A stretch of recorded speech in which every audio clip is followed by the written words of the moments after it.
for your knowledge. So it is October 9th, the Planning Advisory Committee. I'll call the meeting to order. Director Lake, do you have any additions to the agenda? Great, so we'll approve the agenda as circulated. The minutes of the Planning Advisory meeting for September 11th, 2025. Did anyone see any errors or omissions? Hearing none, we will approve those as circulated. I get used to my new policies. Public input and question period. Item 3 on our agenda. So participation is limited to 30 minutes. Each person is limited to 3 minutes and may return to speak once for 1 minute if time permits, with the total of 30-minute period in that total of 30 minutes. Questions or comments are to be directed to the chair, and comments and questions that relate to personnel, current or potential litigation issues, potential or planning issues, or for which a public hearing has already occurred, but no decision has been made by council will not be answered. Do we have anyone in the gallery who would like to participate in public input? C2? No? Okay. Do we have anyone online? No. Great. Thank you. So we will move on to our new business. We have Director Lake, do you want to do introductions, or would you like our team, Jacob and Tristan, to introduce themselves? Perfect. I will turn the microphone over to you two if you want to introduce yourselves and walk us through the new business. Good evening, Tristan Cleveland, Happy Cities. It's great to see you all again. Good evening. My name is Jacob Ritchie. I'm with Fathom Studio. Great. Thanks. Great. So we can jump into the presentation. Yeah, I think it's going to be a long one, so we might as well get going. Well, we'll try to be as concise as possible, as always. Again, this is a project involving many partners. This is the timeline for the project. The next 2 slides actually get into better detail on next steps, but I just wanted to show reassuringly that green dot march ever rightwards across the screen. You know, it wasn't so long ago that we started all the way back at the start of that. So it's great to see, you know, how far we've come, you know, coming today with actual finished draft documents. We're very, very excited to present you with that. So we will later this month be conducting community engagement. We'll be putting together those the materials very shortly that will be taken to the public. So you know, feedback that we hear today will help direct what we put together for the public and over the coming weeks. And that the public engagement will be taking place in open house sessions on October 29th and October 30th. At the Legion, and as many of you know, because I know that you are participating and handing out these wonderful brochures that have been put together. So the next steps in the legislative process. So today is the document launch with the PAC and Council. In November, there will be a PAC meeting where we'll be taking recommendations, and we'll be really focused on recommendations from PAC as a whole. So we just want you to understand that as you read through the document, the goal will be to, you know, really identify what are the recommendations that PACs will vote on and together ask us to make changes on. We won't necessarily make changes from every single member's small adjustments. So the questions are really, as a PAC, as a body, what changes would you like us to make? In December, we'll bring it back to council for first reading and recommendations from council for further adjustments and updates. So that will meet our half requirements to get this project in by the end of this year. And then in January, we'll advertise for a public hearing. In late January, hold that public hearing, and in February, have council second reading and bring these new documents into effect. So what is in front of you? So today, after this meeting, you will be receiving a new draft municipal planning strategy, a new version of the land use bylaw, and also we put together a new chapter of our action plan focused on Acadia University. The land use bylaw and municipal planning strategies, we've really put these together at an accelerated pace. there might be, some oddball thing where things landed, images that need to be updated, what have you. So please forgive those small adjustments while we, ran through to try to get this done in a fast manner. We really appreciate your feedback on that document as it is. We will continue to refine those documents. So first, I'm going to present on the MPS updates, and then Jacob will present on the land use bylaw updates. First of all, a major goal of the project was to simplify regulations, and the land use designation map is just a bit simpler. We got rid of the core neighborhood designation and really just say like there's downtown and then there's neighborhoods and there's the university and there's agriculture. So really whittled that down to 4 basic categories. Excuse me. And the zoning map is much simpler than it used to be. There's no longer a difference with some zones in the East End and other zones in residential. We remove some residential categories, remove some commercial categories. So we're bringing this into really the simplest set of zones that we think the town can handle for the land uses that are here. In the downtown chapter, the neighborhoods chapter, you'll really hear from Jacob what was covered in that, because the key changes really happen in the land use bylaw. So in the MPS, we enable those changes, have policies guiding that. But the questions really are like, what are we allowing in those neighborhoods? So Jacob will speak to that. In the downtown chapter, we have a new heritage section that calls for a heritage study, which I understand many are excited for. Protecting view corridors. Exploring incentives for people to register their buildings for heritage, and consider a fund for supporting maintenance and upgrades in heritage buildings. And I should say for the heritage studies, well, one potential outcome of that is to choose certain buildings that are really high significance that would undergo some kind of increased regulatory scrutiny when proposals are brought forward to redevelop those buildings. There's also, we're exploring setting maximum widths for commercial units, for retail units along the Main Street. This was really based on feedback from you on wanting to keep that funky, complex, visually diverse Main Street experience. And for development incentives, this image needs to be updated. So the planning strategy calls for developing a set of incentives under Bill 177 that would allow commercial taxes to phase in over 10 years, and mostly in the areas identified in the map. But we're also proposing to add Summer and Leyden Street to this so that we can encourage some more growth in the area south of the downtown as well. Linden, my apologies, Linden. And we have policy saying to not use incentives for historic buildings, because the goal is to repurpose land that is underused, not to redevelop our historic buildings as fast as possible, and encouraging investments on Front Street, including public new buildings there. There's also a new section on placemaking. This is all consistent with what you've heard before.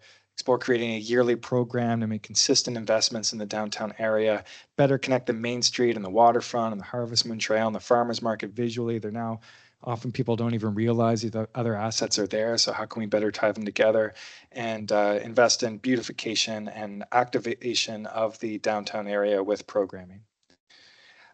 There is a new section on the rail line corridor concept, which has been under development parallel to this project. And so it's now at a stage where we're ready to start putting some policies in the plan. This is a concept map for what could be done along the rail line land. So this includes some buildings just north of the Harvest Moon Trail on the left there, where you could have potentially some activation on the ground floor of those buildings. So maybe you could have a cafe along the trail. So for people biking along the trail, they really realize when they've arrived in Wolfville, because there are buildings welcoming them there that offer some activity and a little bit more of a vibrant atmosphere. There's some concepts there, but what could be done to invest more in the park in front of the library?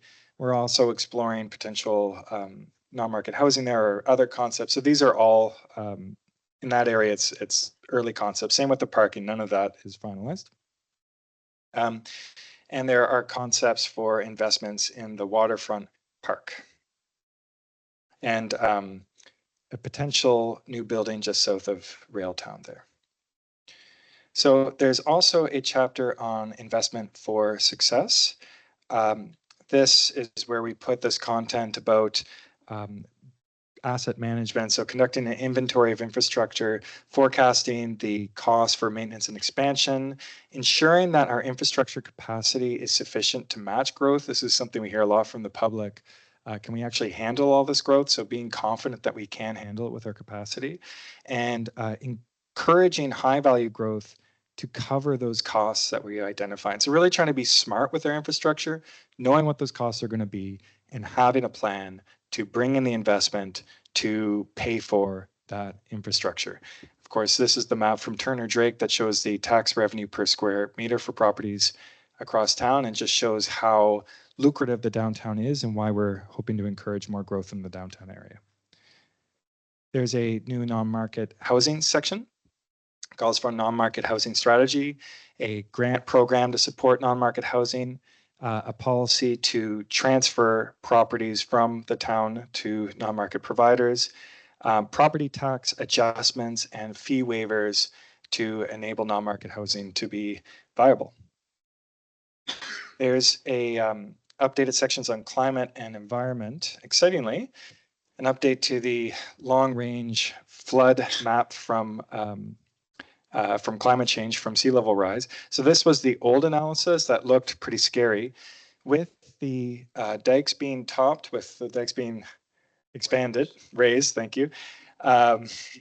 We go from this being a risk to this is the new updated flood risk map. So this is much more encouraging. I suppose that you're having, oh, you have one behind me. Okay, good. I just wanted to make sure you could see the slides. Okay. Yeah, just looking at the reflection of the slides in my eyes, perhaps.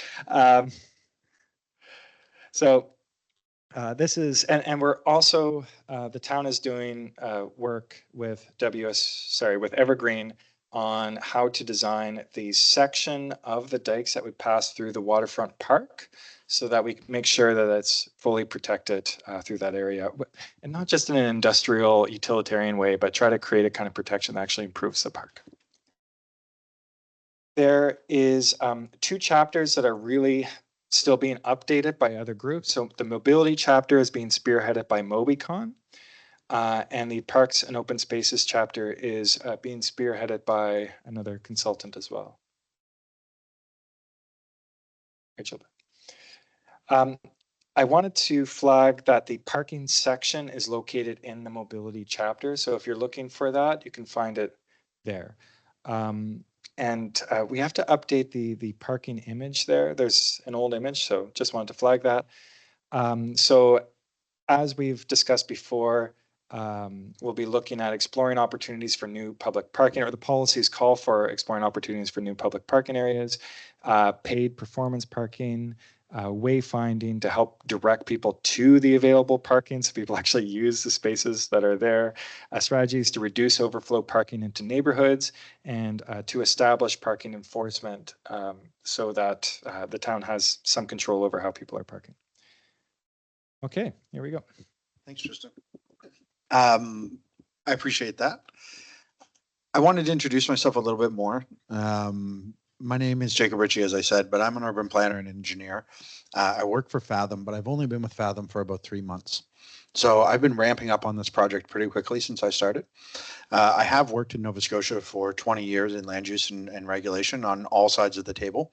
I was with the municipality in Halifax for a while, writing bylaws and regulations with them and implementing as a planner and a manager inside their planning department. I recently was running a large development firm for a family in Halifax, land acquisition and applications and entitlements for them. So moved from the municipal side of the table to the developer side of the table to get a better perspective on the pressures that they face.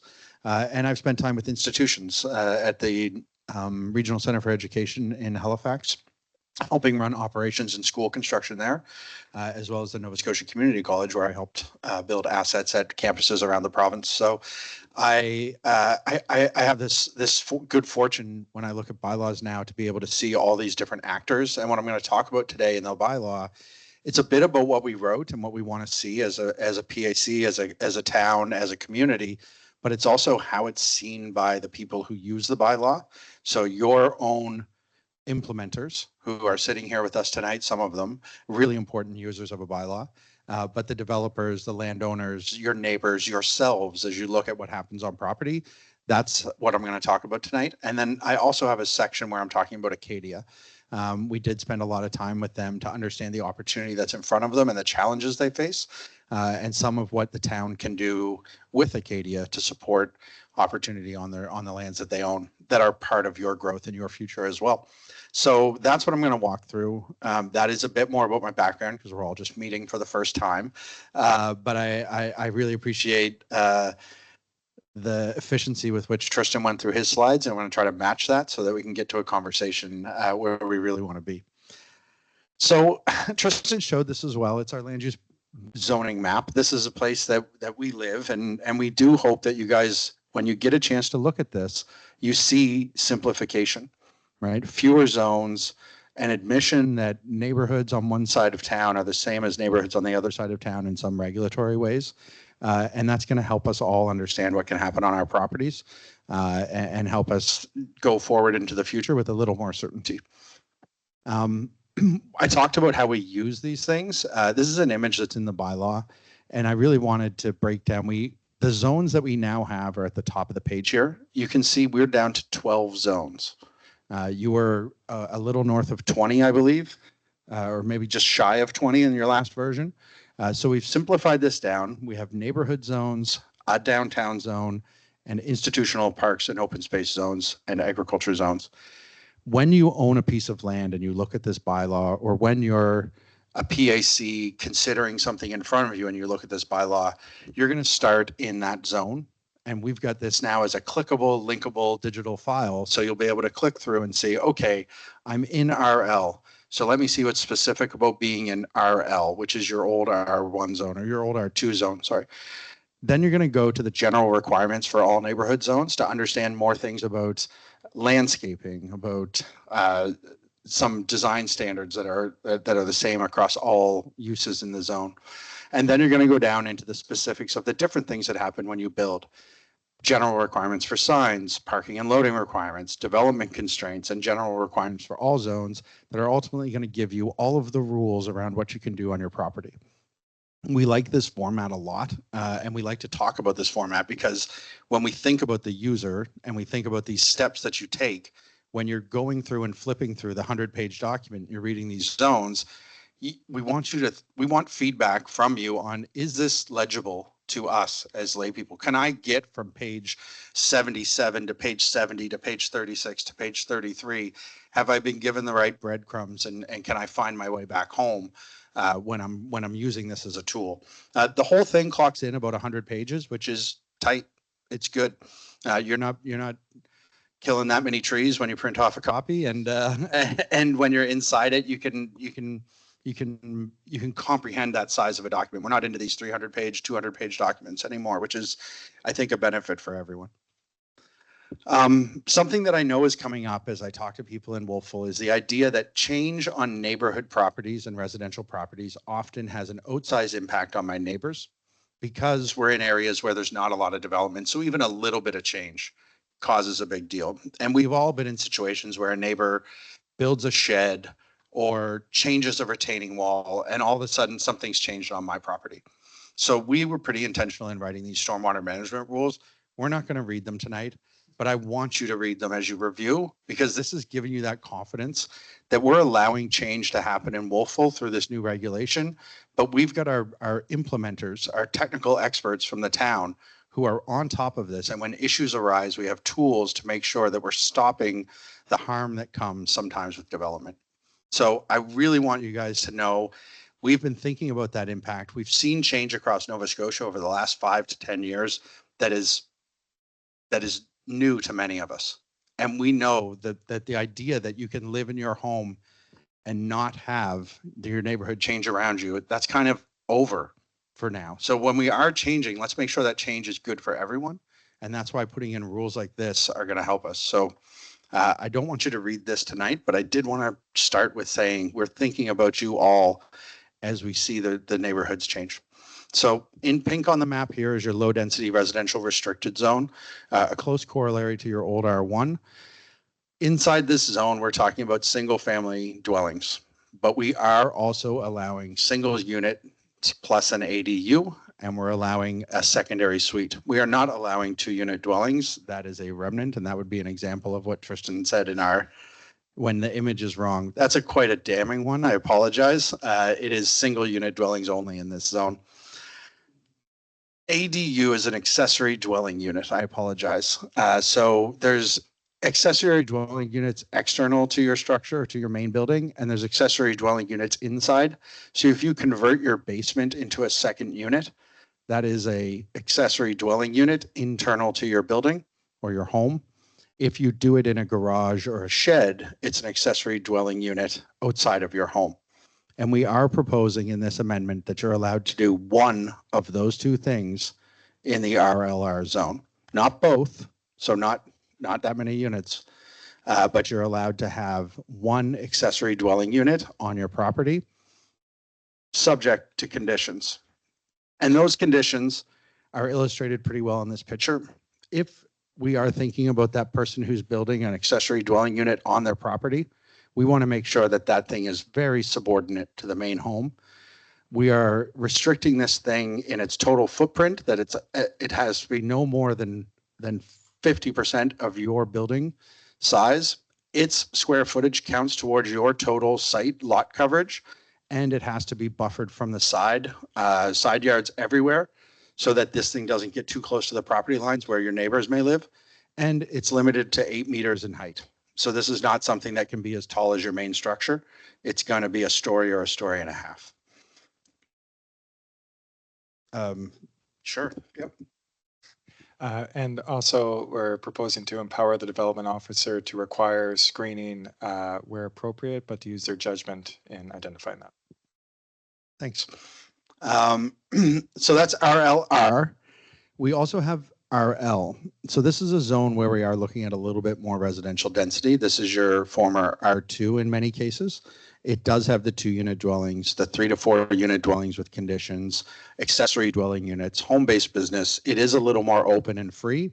And these are areas where we've seen where the lots accommodate it better, and where the fabric accommodates it better. So you'll see they're on major streets for the most part. These are places where the homes may be a little newer, able to handle more addition and more space on the property. This is an example of a 3-unit building that would have been converted from a single family, where the green building represents the single family home that existed. The purple building is an extension on the back that makes up a second unit, and the basement gets filled out as a 3rd unit. And we have lot standards again for how much space this could take up on a property, how people, if they have parking, how they have to design that parking. And again, to Tristan's point, screening requirements that may be required, and the development officer has the power to do that. These are additional visual examples that are in the bylaw package as well that will show you different ways that people could convert the RL buildings into more density, more opportunity. So we see this as opportunity for a lot of people. We see it as a way to house people on your property for multi-generational living. We see this as a way to help you with the mortgage and help young people to get into the property market. But we know there's another fear around these accessory dwelling units that they become student housing as well. So the bedroom count limit on the accessory dwellings is 2 bedrooms in each one. These are not meant to be competing with the main house. They are meant to be smaller. And that's one of the other criteria I wanted to introduce to everyone as we went through this. In the medium density zones, these are areas where we see the ability to do townhouses and stacked townhouses and small multi-unit dwellings. These are larger properties again. These are in places that have the right services. These are in places where there aren't a lot of single family homes on the properties already. So we can get things, we can take advantage of the land that's there. And a lot of stuff that's in these lands right now is already being used for multi-unit. So we see that converted to different forms that can handle a little bit more density.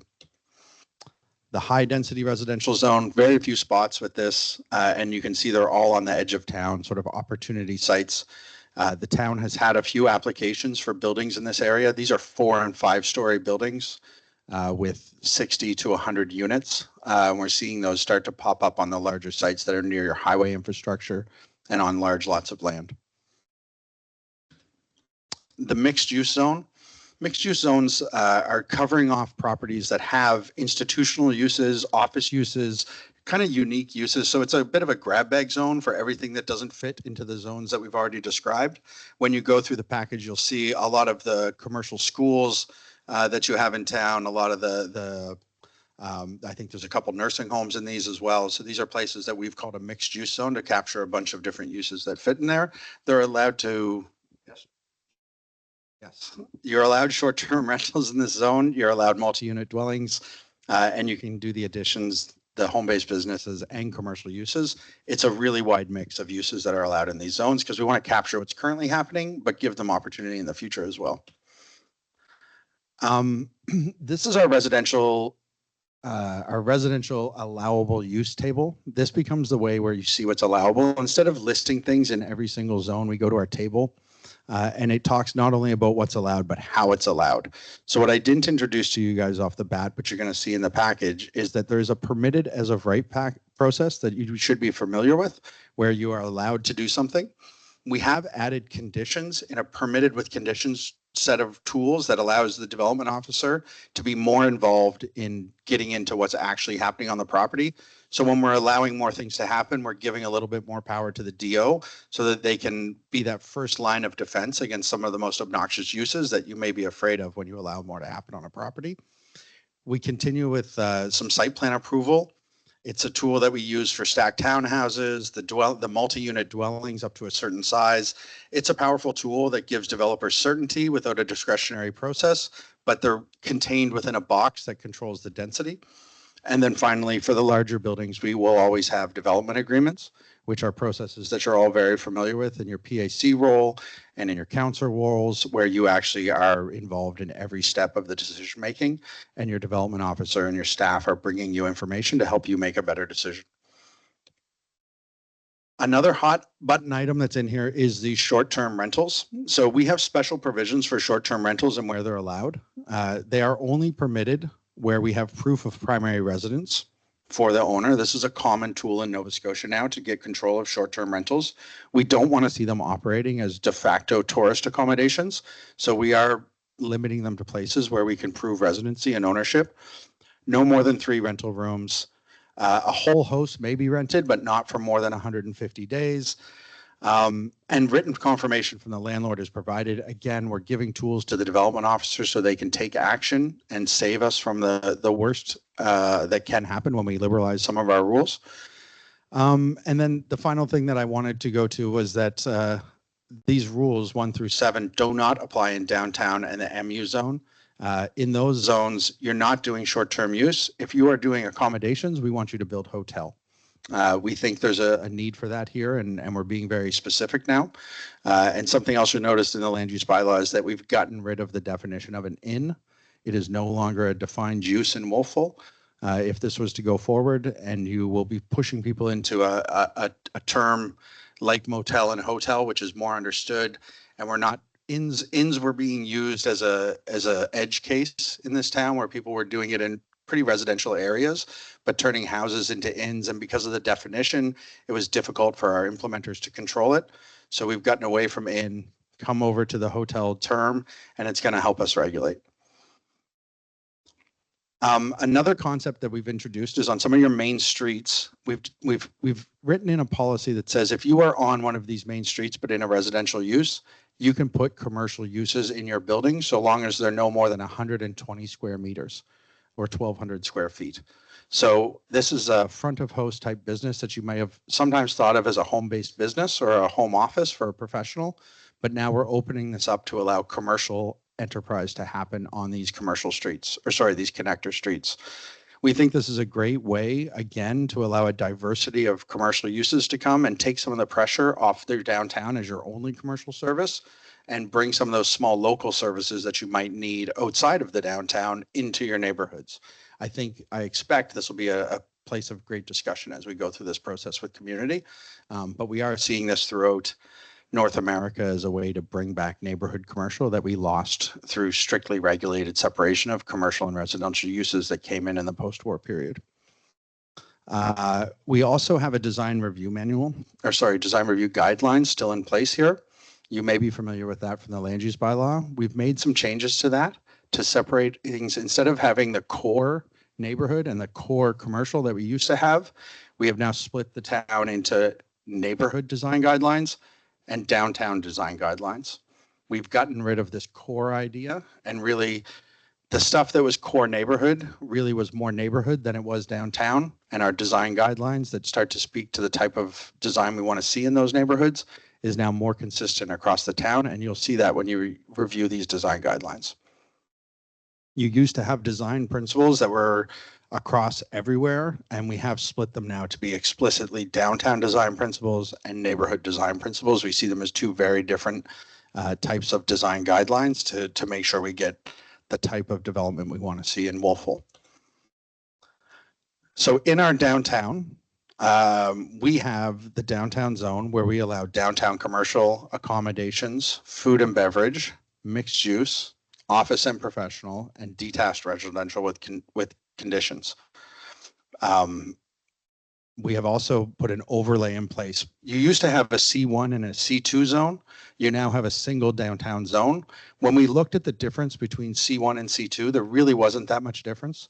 And when you don't have a lot of difference between zones, you can simplify your bylaw by making a single zone and then having an overlay map like this. So this overlay map takes your former core neighborhood and has some special considerations that need to be taken in place when you're on Summer and Acadia and the bottom end of Highland.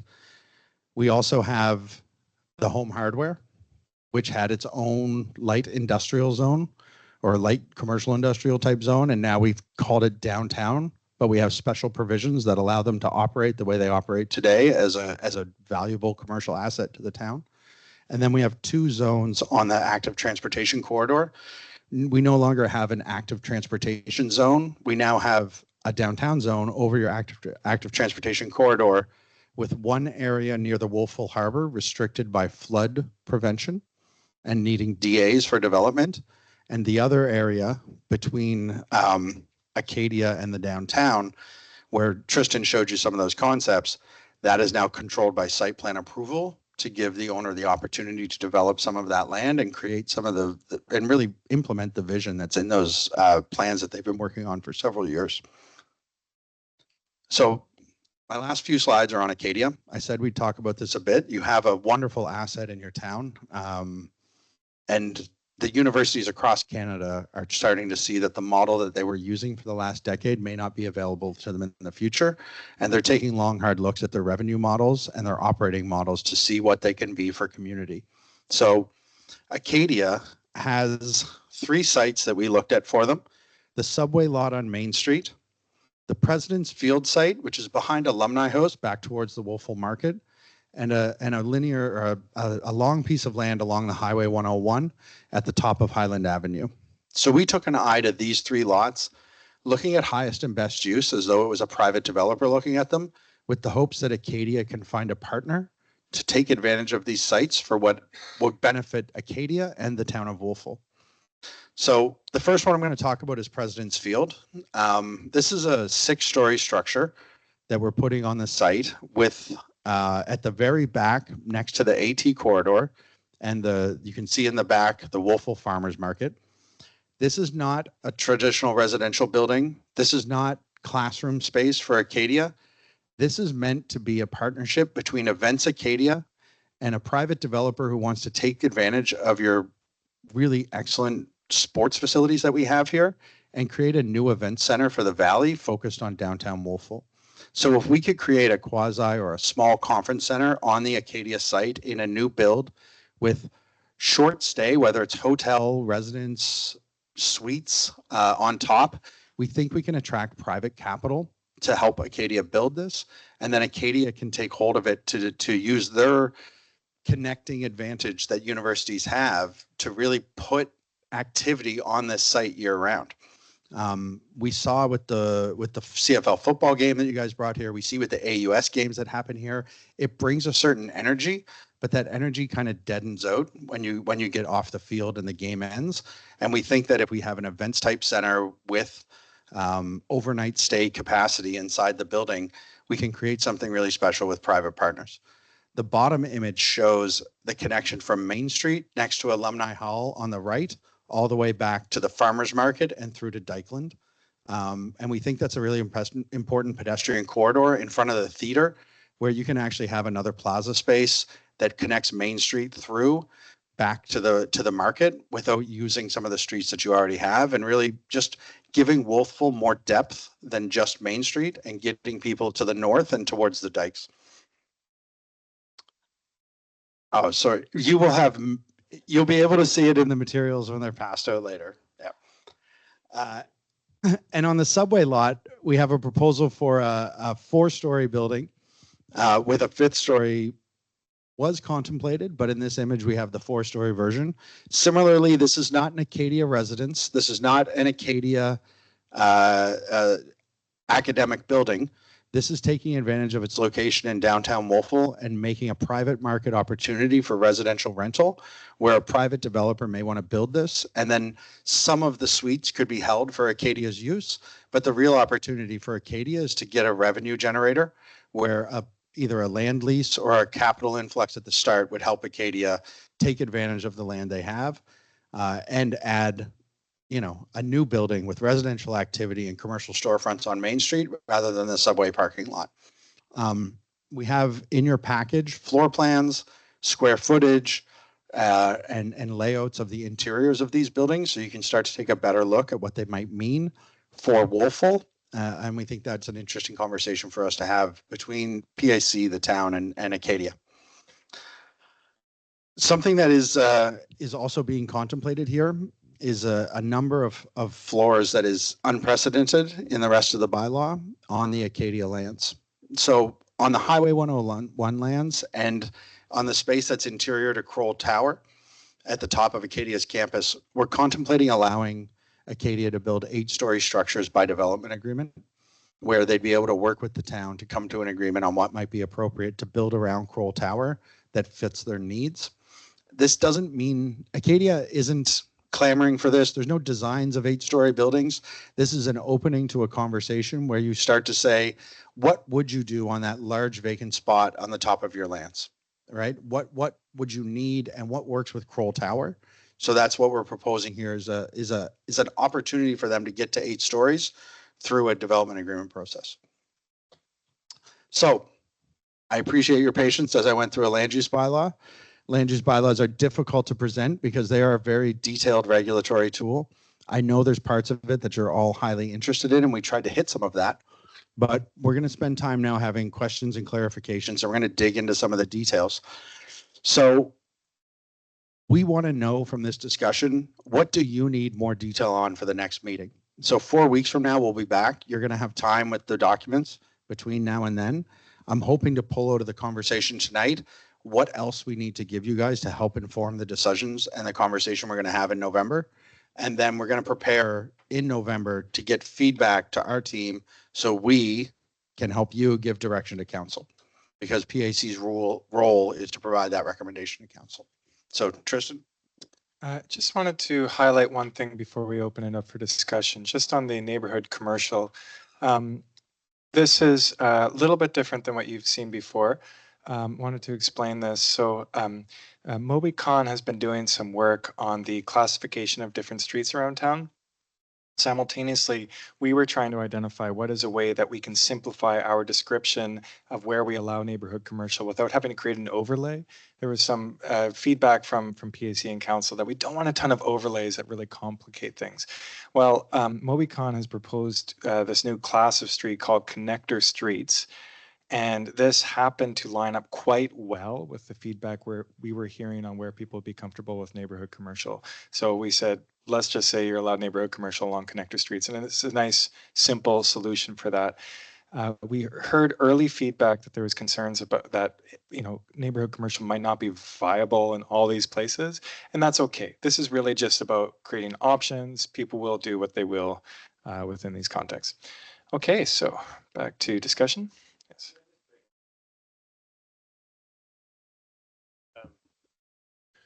Hi, I failed to introduce Vincent and Hartog. I know a lot of you know Vincent. He lives in town, but Vincent's been working with Mark and I on the rail line plan. So there was a plan done in 2010.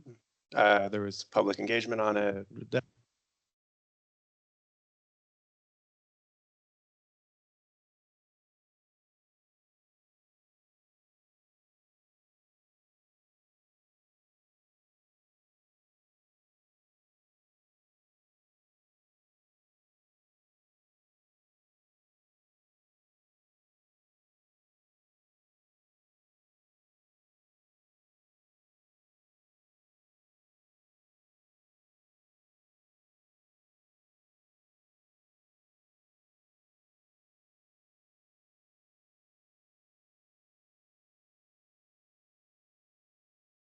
That is a long time.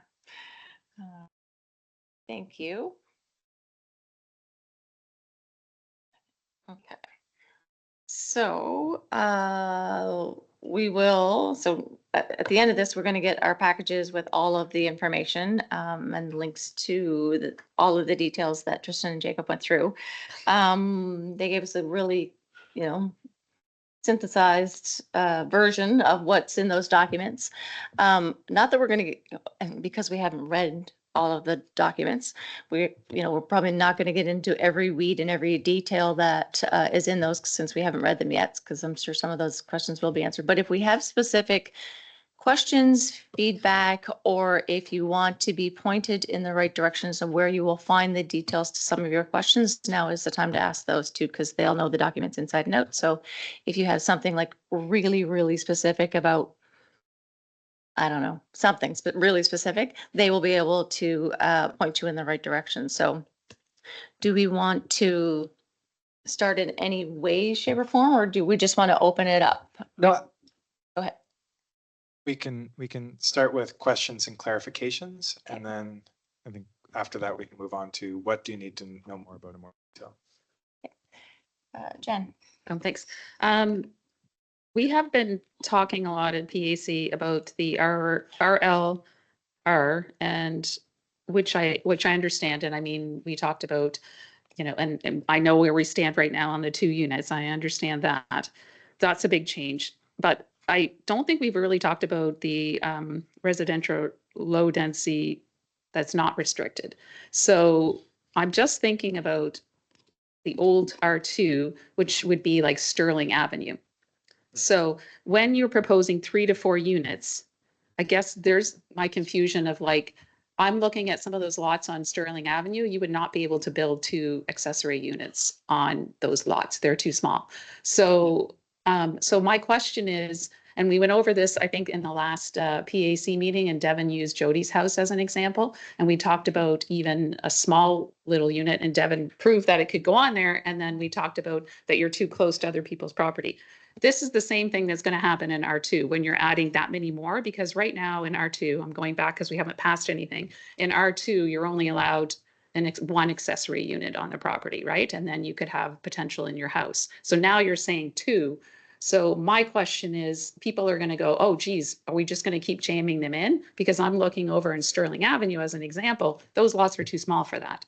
So can we have an example of lot size that could accommodate this or not accommodate that? Because those are the questions I'm going to get answered, because I live around those areas of the R1 and restricted in R. So those are the questions I'm going to get asked quite a bit. So that's quite a jump in the R2 area. I know we've been focusing on R1, but it's quite the jump in the R2 also. Yeah. Which is, yeah. I mean, that's important to talk about. And I think the size of your lot's going to determine what you can fit. So we have rules for how close you can be to your side yard, your rear yard. We have rules about how close structures can be together. So when you say the lots on Sterling are small, and I do know some of those lots, and they are, they're not 10,000 square feet. They're smaller than that.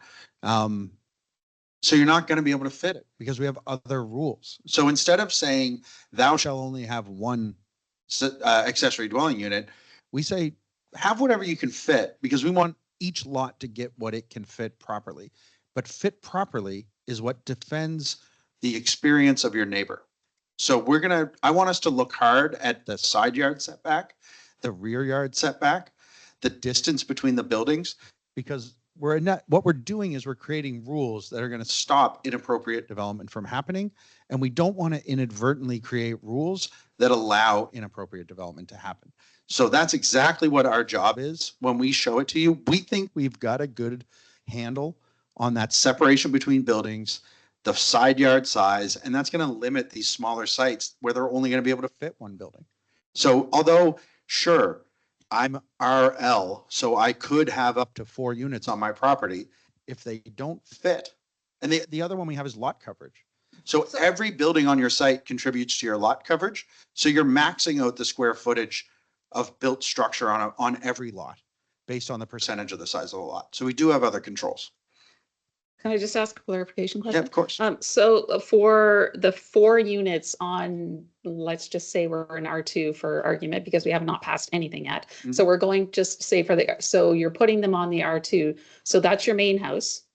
And that's 3 more accessory buildings that you could possibly build on there? That is the way we've written it. You Okay. can do that So, if your property's big enough. yeah, so there's the R2, a lot of the R2 lots are no bigger than a lot of the R1 lots. So Yeah.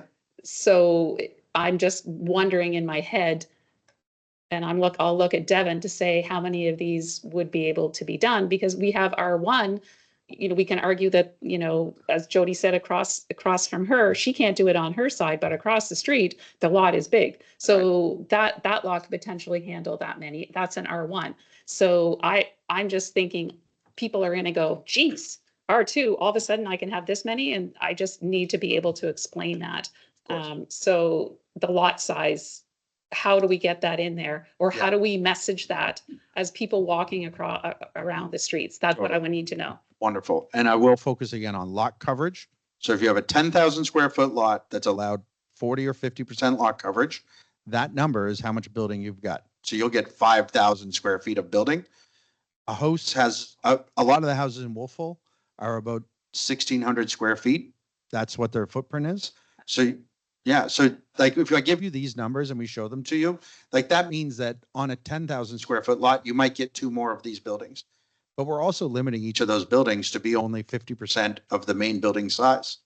So, I want to show you guys a bunch of rules in a list, and that's what's in the bylaw. When you read the requirements for your accessory dwelling units in section 4, you're going to say, oh, okay, so the accessory dwelling unit has to be this much smaller, has to be this far away from the side, and that's how we're going to control it, Jennifer. And that's, I really appreciate the question. You're right. You're going to get that question from your neighbors. You're going to have it yourself. So you want to have an easy answer, and it can't be, it can't be pre-calculus. It has to be something that we all can understand. So, yeah.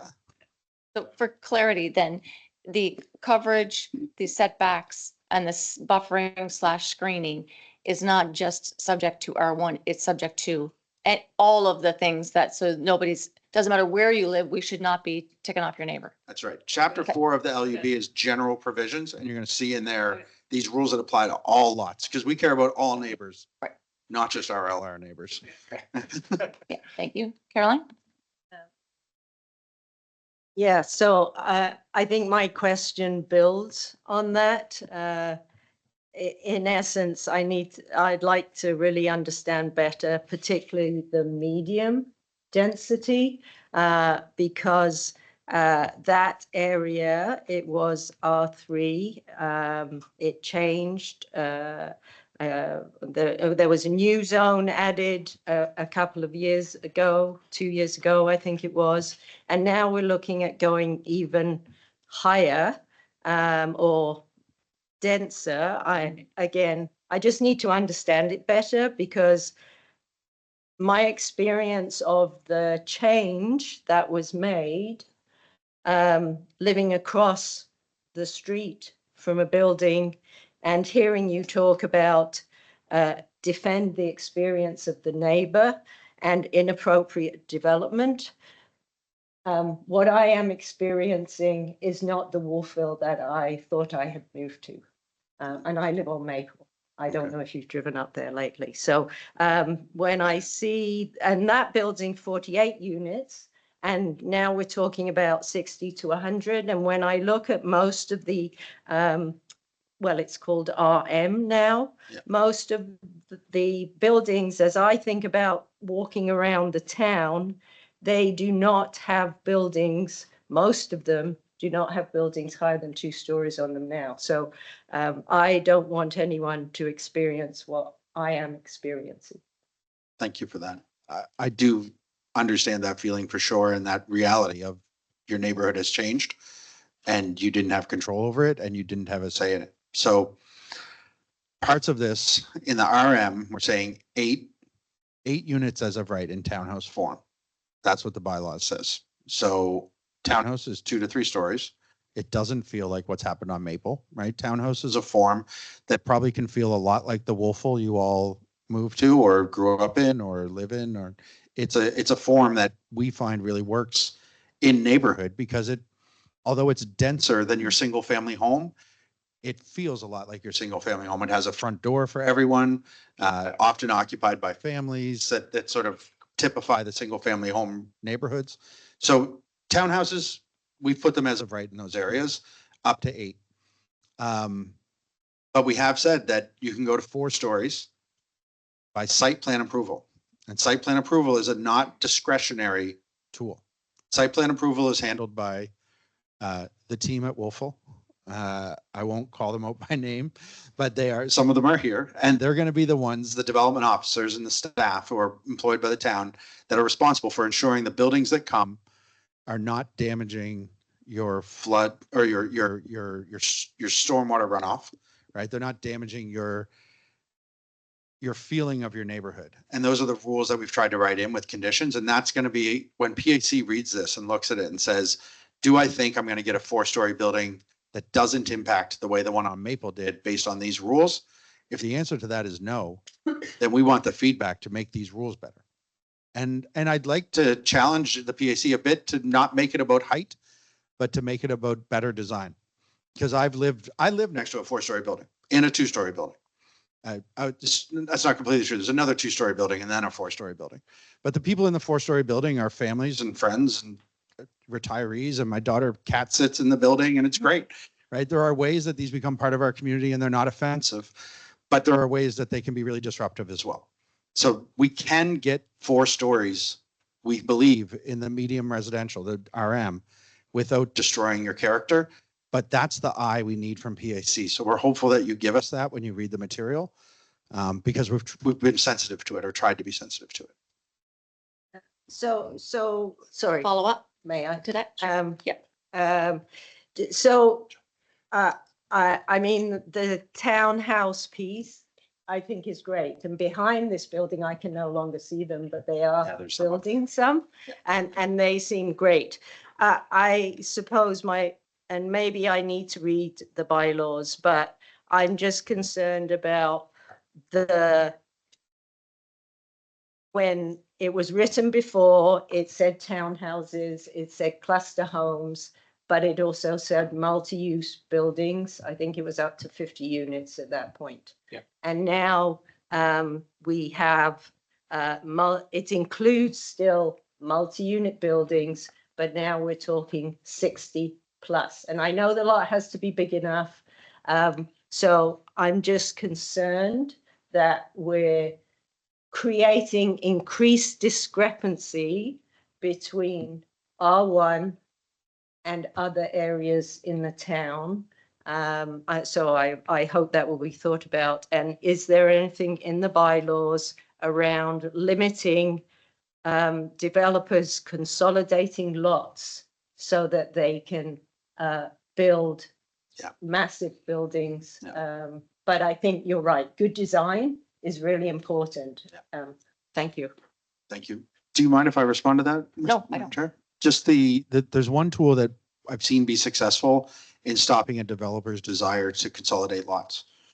And developers do have a very strong desire to consolidate lots. It's a very savvy tool.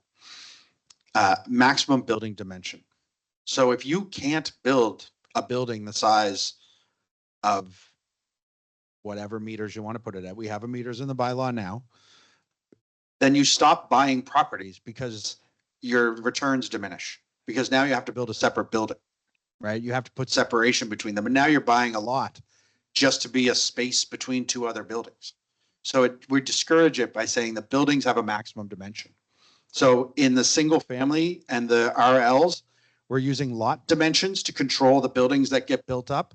When you start to build multi-units, you can't trust the land anymore because they're so valuable that people will buy land to make it work.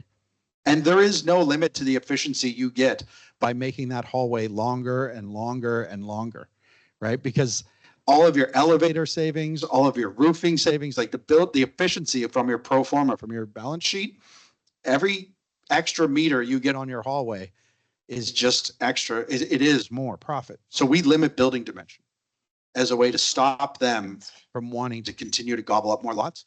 Now, what it might mean is they buy 6 properties and build a building that's at the maximum dimension. And then maybe after they've made their money and cash out of that, they buy 6 more properties and do it again. But that building won't be 12 properties long. It'll be 2 6 property long buildings, as it were. So we are talking about that as a reality because we see it as something that's beneficial to Wolfville if you get more residents moving in, if you get the housing you need. And that's why this project started, because there was a dearth of housing available. We still see it. It's lessening. Interest rates have helped, other factors, immigration have helped. But we want to make sure that we're ready if that immigration dial moves again, if your population grows again, if something changes with Acadia. There are all these external factors and you want to be ready. So that's why we're doing it. But I appreciate the comment, and it's 100% what we're responsible to solve. I also wanted to point out that we have in earlier steps of this process considered limiting lot consolidation within this area of the downtown. It is a bit more complex from a regulatory perspective. So right now we're going with a maximum on the commercial widths. If that is something that you want us to consider again, you can give us that recommendation at the next piece. That was going to be my ask for a clarification. So I think that when we had many discussions that we wanted to have that change in dimension site when we go down what we would consider our traditional Main Street, but I don't think that's any different in any of our neighborhoods. I know where most of us live, they change, right? If you look, my house doesn't look like my neighbor's. It doesn't look like the one across the street. In fact, none of them on our street look the same. And if I look at Main Street where, all of you live, it changes from one to the other. And that's one of the beautiful things about the character of our space. So I take that point and think that's something that maybe we could look at. And maybe it's in the details, so I'll wait and read. Any other questions? Wendy? More of a comment, sorry. I would argue a bit with that generalization. Fair. Because when we first started back in the 80s looking at heritage, built heritage, what we learned was that often, and you can see this too, there would be one construction firm developer and he would build up the street. And yes, they would all be different, but elements were very much the same. And for example, Hillcrest, which I love it, was a cooperative built by veterans who came back from World War II.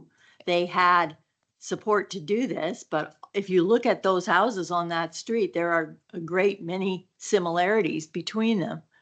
And what we tried to do with registering some of those buildings was just to document that history, because it is part of the town. And things like, front porches, which have been worked into our documentation. That is part of our history too.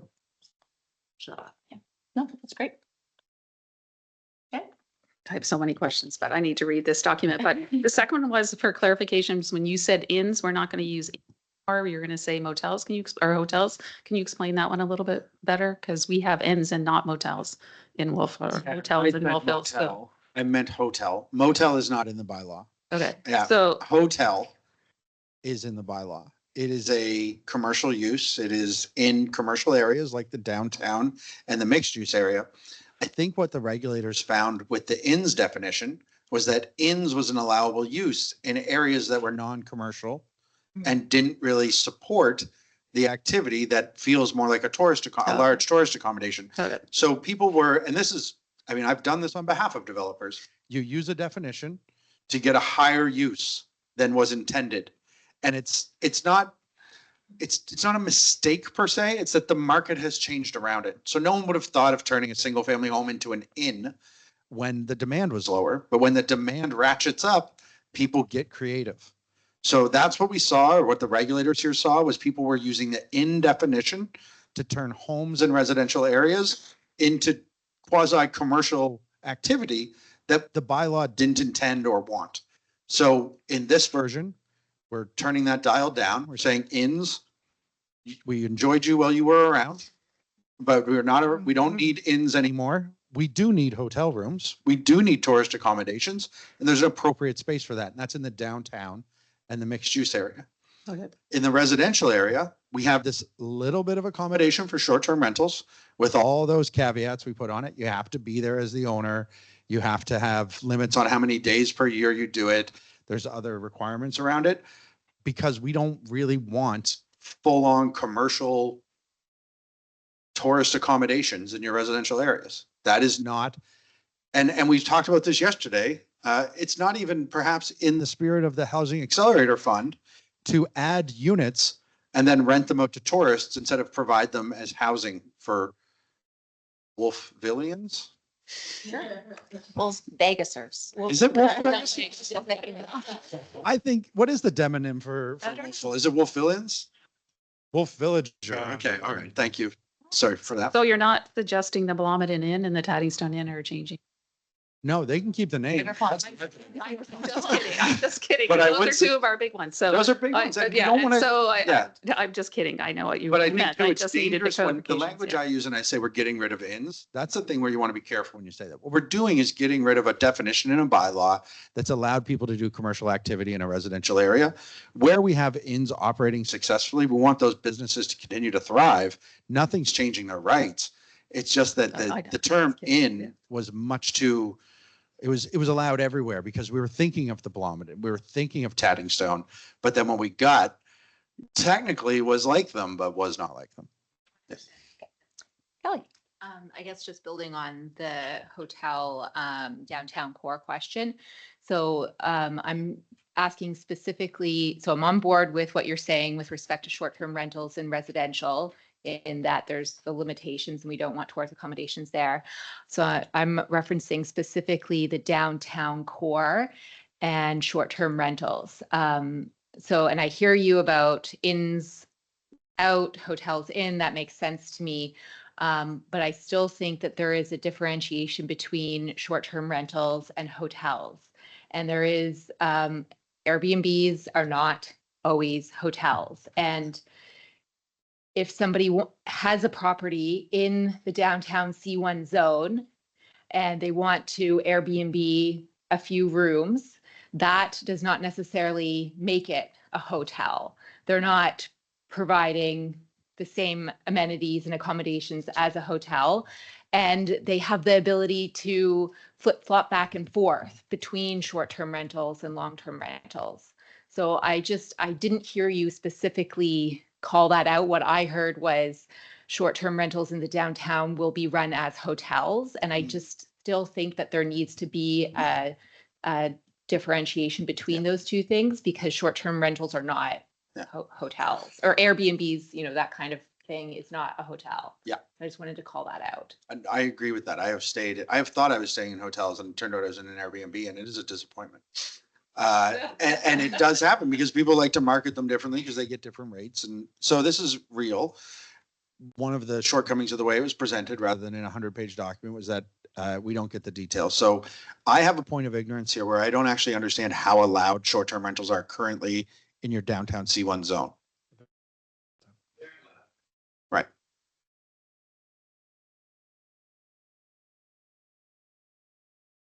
Do you just want to use your mic, Devin, so that Mike can hear you? Sorry. Thanks. No, go ahead. So yeah, what Kelly said is permitted. A lot of this, there does, what Jacob said is really important. So the differentiation between what language people are using on the street and what we're using in a bylaw to regulate things in very specific circumstances. So under the larger umbrella of providing accommodation to the traveling public, we had 3 things, now we have 2. And those 2 things are allowed downtown, right? And the short-term rental is only allowed in residential. So we're just trying to simplify. Hopefully everyone understands generally what a hotel is, but you know, there's a spectrum in that too. So like there is an Airbnb. Okay, great, thank you. But that's Thank good you. for us because again, the point of our conversation tonight is tell us where the focus is going to be when we come back. And for Kelly and the PAC to know that some of that differentiation around these different commercial uses is important will help us be prepared for November. I keep asking questions, but if somebody else has a question, they can go ahead of me. Go ahead, Beth. With respect to the Parks and Open Spaces chapter, could I just get some clarification on, is that in this draft or is it coming? And if it's coming, when is it coming? So we've been working with Rachel Bedingfield on a review of our parks and open space kind of offerings and programming. There was a lot in this package, and so we'll have a separate meeting about it, I think. The changes at an MPS level, I don't think are substantial. However, I think they deserve their own discussion. So there's 2 documents. One is a policy, some policy recommendations, and the other one is really just a review of what we're doing from a parks and recreation perspective and some direction forward. So a lot of that is council direction. Some of it is staffing, some of it's more operational, and then some of it is more on the strategic. And so we will bring that through PAC, but it'll be at a future meeting. So it's not in this draft. It's not, so it's marked very clearly. It just says to come or something in red. Yeah. Yeah. And that's in the MPS, the Municipal Planning Strategy Policy about parks and open space. The land use bylaw is updated. Well, there is a parks and open space zone, and you'll be able to dig into that a little bit, understand what's happening there. It's not substantially different because a lot of the changes we're making were for Housing Accelerator Fund, but there's zone work there that's new.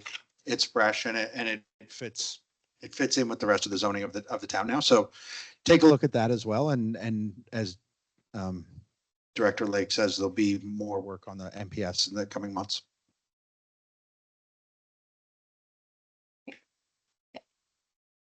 Are you okay with that? You have further questions? No, I just would make a comment. I'm glad that it's coming. And it'll be PAC. We'll see it, I guess, in 2026. And the reason I asked as well is, you know, often when we have our citizens worried about increasing density and change of character, they look to open spaces and parks and recreation to balance.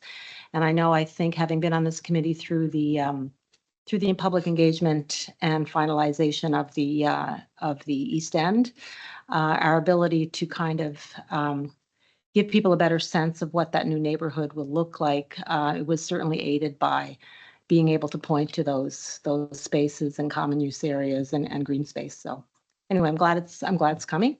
I'll look at what's in the bylaws now because we may need some of that for messaging at the end of October. What's in the current MPS, I think, is pretty accurate from a high level policy and strategy perspective. We're not proposing any big changes. And so this exercise is really about spatial organization of the town. So I think we are really trying to highlight the park and trying to highlight how much open space we have. And we've even zoned the top of the dikes, for instance, just to show people that that is a potential thing in the future. And it's another amenity that we're having. The work we're doing, I would say, is a little more operational on how we can respond with more programming and more offerings, working with our council on how we're going to deliver that. If I might then, can we have, when we're going to the open house, highlight what open spaces we do have and that this is, because I think I can speak for council that's around the table. Parks has been a really big discussion and something we've been looking at for a long time and we have been prioritizing it. And that, so maybe that is a nice thing to add that these are our parks. Here's what we've done, and this is what we, want to continue to work on to make sure we are continuing to program and put priority on our recreation space. Thanks for that. Kelly, who's next? I think I was. I don't know. That Go ahead. Yeah, Yeah, go for it. I, Jen? yeah, it doesn't matter. Mine really quick. Yeah, go ahead. I just had a question about the neighborhood commercial slide that you presented. So for the allowing commercial on the connector street, that's what you said, right, Tristan? That's right. So in terms of zoning or what you can do from a commercial perspective on those connector streets, would that be the same as C1? Because really the No. only other commercial we have is Yeah. that, or are you adopting the current C2 and applying it? No. Thank you for asking, Councillor. No, so this simply takes whatever zone is there and permits you to use a ground floor unit for commercial. And Okay, so there's not, you can't do, It's not like you're allowed to do whatever's allowed in C1 or right. anything like okay, that. Yeah, so yeah. It's taking just those. rents there and running a business out of it. is Exactly. What you're allowed to do. That's right. Thanks for clarifying. And there'll be a list of what you're allowed to do under the allowable space, That's that right. grid. Top of your head. Yes, neighborhood commercial, when you create and collect these definitions, we think corner store. You guys have a good definition of convenience store in your bylaw now. But when you think about the places you experience, and again, it was so nice to hear Wendy talk about the addition to houses over time and how they change, but their bones remain the same. We see the addition of a small commercial unit at the front of your home as one of those things that becomes a quaint memory that we have of these commercial collectors, where maybe there's a bookstore, maybe there's an antique store. When I was a kid in Musquodoboit Harbor, a guy had a card store. He collected like hockey cards in the front of his house. And that house, I still drive by it and think about how excited I was with my allowance walking down the number 7 highway to get hockey cards in probably an illegal use in our bylaw. But we want to legalize that because those are the type of communities we want, where kids and families are using the commercial spaces that are available to them, but they don't always have to come downtown. And the bar to open a business is lower because it's cheaper when you're doing it in a home you already own. You're not entering a lease agreement. You don't have these hurdles to cross to open your business, right? And that's what we want. We want people in Wolfville, in all our communities, to be able to start something new and innovate to help our economic development. Are you just building on that though? I'm just thinking like up Highland, for example, it's a lot of student housing up there. Like, are there things that are going to protect, like, I don't know, bars from opening? Yes.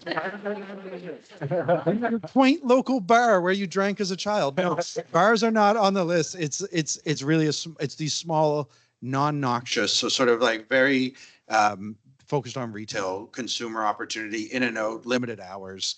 But the ones that do strike you as being the worst, we want to know about those, right? Like bars is an obvious one. There's others that won't be obvious to us that you guys don't think, like maybe it's a vape shop.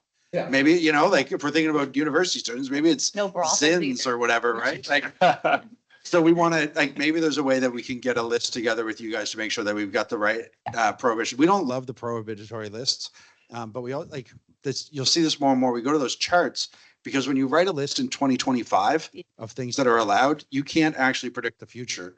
And then you're stuck with a bylaw that doesn't allow virtual golf centers because virtual golf didn't exist when you wrote your bylaw, and you have an allowance list. So we're trying to really just avoid the worst stuff and then let other things be allowed. But obviously in neighborhoods, we have to be a little more careful because, like we kicked off, the way we value what happens in our neighborhood is more than a fact. It's a feeling, right? And it's about our experience of place and why we moved to Wolfville. So we don't want to lose that. Jen. Thank you. I just want to touch on Acadia a little bit because this is some of the stuff that you presented was first new for me. When you're talking about the subway parking lot and President's Field, those are downtown. Those are areas that we consider downtown. so I don't know what you're going to be bringing to the open house. But I think that we've had, and I know that you said that it's not the stories, it's how they're built. But this town has had a lot of discussion about stories. So when you're talking about stories, 6 stories on President's Field, that's going to feel like it's a town, that it's in the town. And we're going to be like, well, you don't have it in the core. You're just walking a couple, like 50 meters, and now you're proposing to have it. So that I'm not comfortable with 6 stories right there. So to propose it, I'm just, I'm not there yet.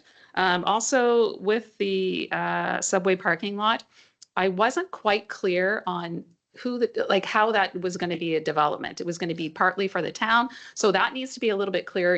We said 4 stories because we're leaning towards 4 stories, but how many units are there? That's used to be a parking lot. I know we have other parking. And then we move up, to Tower Field area, right? And then you're saying 8. So here you are asking for this for Acadia, and we're not allowing it in our Down Carcourt and other places. So these are where you're going to come up against things. And the other question is all of these buildings that you're proposing here, which are large, and I don't know how far Acadia is into this yet. They will need all development agreements for all of those, or like because 8 stories, we don't 8 have. stories is development agreement. And then But I'm going to let also Devin speak to this too. 'cause he knows President's the- Field. Acadia can do 5 stories now. And so I think that's a decision point, right? Is do we want more oversight if there was an allowance for 6 stories on President's Field? That's a really good discussion point to have is, Mhm. do you want that to be in more of a discussionary process? I do. Probably yes. Yeah, Yes. I'm hearing yes from you. So we can bring that as through this. The 6 stories more of a discussion point. On campus, Acadia can do a certain amount now, right? And so I think that'll be an important discussion. I mean, the concept helps imagine what could be, but it's really early. And I know. I know that it's really, really early. It's just the stories now we're seeing them come up. So we see 292. Some people aren't like that 4 story is blocking more than people thought. It seems to be a little different than what people thought. Then you're walking up around the top of Reservoir. That's 4 story. You're like, oh, it does change the dynamics of things. And so I just want to be very mindful. So I'm not comfortable by just saying we can put a 6 story there. I don't think we've had enough discussion. I mean, obviously, and then the 8 stories, it would have to be a development agreement, right? So, I really appreciate these comments, and I think I appreciate you explaining the connection to downtown, and the President's Field isn't that far. I think that's real, and I think we understand that. Definitely 4 stories. I think that subway site. That's what's in that rendering. When we put them out, I want to be very clear. These are Fathom's work. We've shown them to Acadia. Acadia did not ask for them. Okay. And I know you guys have a relationship with Acadia. You live with Acadia. You have benefits and you have opportunities for improvement in your relationship with Acadia. Yeah. And I think that's something I want to be mindful of for Tristan and I coming up from Halifax to have this conversation in community at the end of the month. These signs that show those are going to say concept. We'll be very clear, not from Acadia. Like Acadia is not pushing this at us to say, go get this for us with the town. This is us thinking about opportunity. The thing Acadia has said is we want new revenue streams. Help us understand the types of development that are attractive to capital. So, and when I say capital, I mean developers, right? And when I say developers, I mean the banks that fund developers. They want to put their money into places where it's going to make more money, right? We've done that with our large development sector. We think some of these sites could play a role in that with Acadia and the town both benefiting. So it's that, can we provide something on that site that you don't currently have? Can we take advantage of assets that are already paid for by Acadia and the public purse to make better use of them for the town of Wolfville, like the football field, like Alumni Hall, like the theater, right? That are all assets Acadia has in your town. How do we get more out of them? How do we make this a magnet? And how do we get private capital to come into Wolfville and want to invest? Subway site is a very linear play. Residential developers would see that, they'd count the number of units, they'd go talk to their banker, and they'd decide if they want to do it. That is not, and then they'd hire a great architect who has a good reputation on Main Street for building things that the community loves. And they would put together something that a real estate deal with Acadia, where Acadia gets financial benefit and you guys get a parking lot turned into a building and you get that activity. President's Field is different. The way we've talked about that is this quasi events conference space. We know Old Orchard can't lift what it used to in terms of conferences, right? When we go out for strat sessions from all around Nova Scotia, when we go and do these, we don't go to Old Orchard anymore, right? We don't come to the Valley. We go down to the South Shore, right? Because they've got Ocean Stone and they've got White Point doing its White Point thing. I mean, I've been to Digby Pines for it, Yeah. right? But right now, I think Wolfville has an opportunity. The other thing you get if you have that sort of hotel type accommodation is the day trips that everyone's taking to do the wine tours turn into weekend trips. And you have some of that through your inns, but I think more hotel here, more commercial opportunity in that tourist accommodation could really take advantage of it. And we've seen in Halifax the skills of people like ambassadors to turn our province into something that people want to experience for a longer stay. Crudely, that means more money comes out of their pocket and into our economy. But it also means more people get to see our town and our beauty. They get to experience Grand Pre. They get to hear the story of the expulsion. They get to see things about Acadia and the town of Wolfville. The heritage stories get told to more people. And that's something Nova Scotia benefits from when the millions of people visit here every year. And we want to make sure that Wolfville gets their share of that. But to do that, you need these event spaces, these commercial opportunities. And maybe it doesn't have to be 6 stories. Maybe it can be 5 stories, but it has to be designed to meet that market. And that's something we're trying to introduce to the conversation on behalf of Acadia. And I know I can tell some of you are really excited about that. And I can tell some of you aren't, but it's a conversation we want to have. Can I just lob out there for food for thought as you read it? Because I had to look it up today. Tower is 13 stories. So 8 stories beside it. I think just in context. And over the years, I've also heard Acadia has to start pulling their weight for housing to start giving back our community the houses that were in our communities. So, and if we don't allow them to do anything, so I don't like, I'm maybe not there. I'd have to think. I know. So I just lobbed it out there for your thought as you go through it, as I will do the same. I'm just lobbing it out there. Wendy. I threw the ball up. Yeah, that's fine. I have several thoughts, as per usual. No to 6 stories as far as I'm concerned. I don't even like the 4 stories I voted against. So did Ian. I think 3 stories downtown is plenty, but that's my opinion. I wanted to say that discussion about the subway parking lot is interesting to me because there used to be a gas station there.